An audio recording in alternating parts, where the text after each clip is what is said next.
We have water, barley, hops, and Heineken 80 yeast. And these really are the only four ingredients that we use. We don't use anything else. So this really does follow the Deutsches Reinheitsgebot. This was sort of a law in Germany stating that you were only allowed to use four ingredients to produce beer. And really, you only do need these four ingredients to make a really decent beer. So the first one being water. This is a really important ingredient.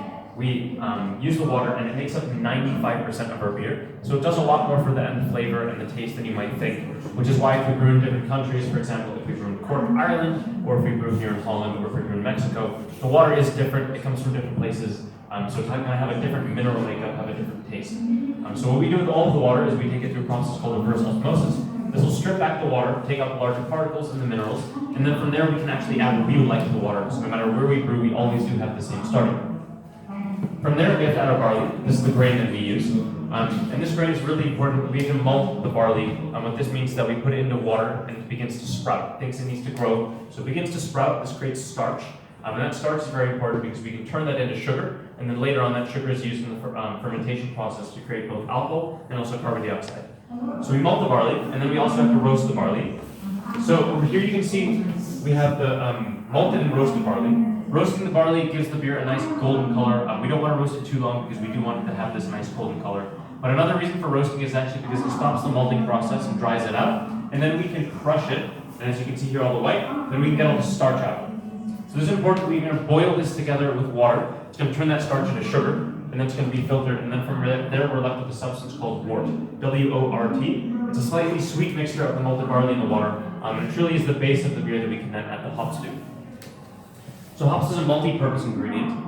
What it does is it adds the bitter flavors, the bitter characters in your beer. That's all coming from the hops. And then it also creates the white foam layer on top. So you're going to learn more about this later, but this is actually going to be a protective layer. It's going to slow down the oxidation process on your beer, which will keep your beer fresh longer while you're drinking it. So you really do want your foam head.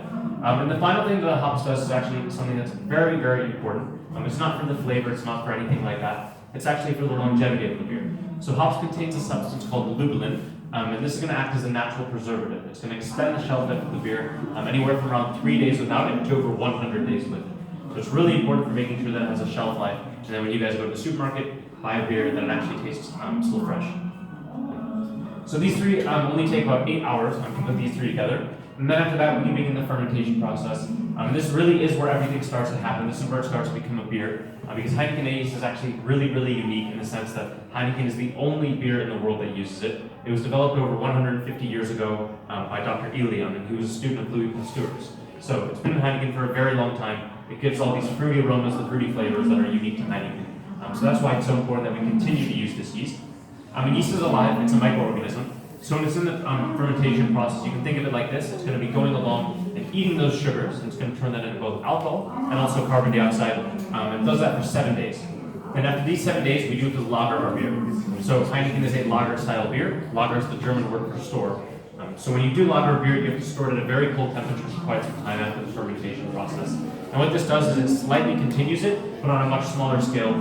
So we do this for 21 days, and then after 28 days total between all of these different steps, we are left with a final Heineken beer, a delicious cold Heineken at the end. But it really is just these four ingredients, nothing more, and just some simple steps that we make sure we take, and also just great quality steps to make sure that we end up with a great quality beer, and also a really consistent beer, because of course we want the beer to taste the same every single time. So I hope you guys learned a bit more about how we do make the beer and the ingredients. You guys can continue through this way. It's going to take you to the big brewery.